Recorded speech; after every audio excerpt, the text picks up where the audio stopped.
مفيش قطعة يتقال عليها one of one، قطعة وحيدة عالميا ليك انت يا صديقي، ولا قطعة يتقال عليها limited edition بسعر 10,500 غير عند صديقك بوبوش وبس. الفضة كتير والذهب كتير والأحجار كتير، لكن التصميم المميز والقطعة الفريدة ليك انت بيكون ليها تمن التصميم، تمن الحجر المميز قوي اللي تم انتقائه بعناية. وبنشوف بعض الأمثلة اللي كانت موجودة حديثا. أحد المصممين والبراندات الشهيرة جدا باع قطعة فضة لشخصية مصرية شهيرة معروفة بمبلغ فاق 45,000 جنيه، رغم ان هي فضة مش ذهب ومش محسوبة جرامات خالص، لانها كانت سلسلة خفيفة مش محسوبة بالجرام ولا حتى بالكيلو.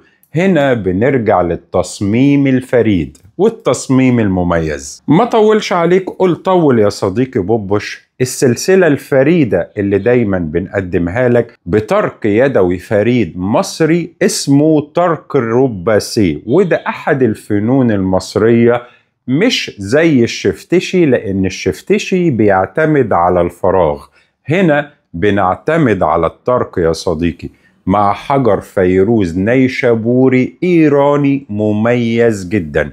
هتشوفوا غاية في الجمال وفي التفاصيل وفي البصمة الرباني المميزة قوي. عملت لك منها قطعتين بس علشان نخرج من مسألة one of one لمسألة limited edition وقطع تستحقك انت بس يا صديقي.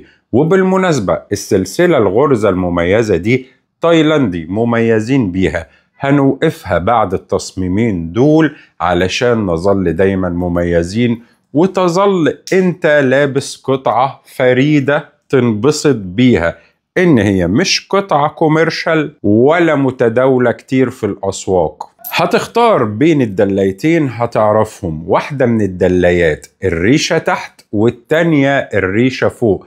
اختار البصمة المميزة ليك انت.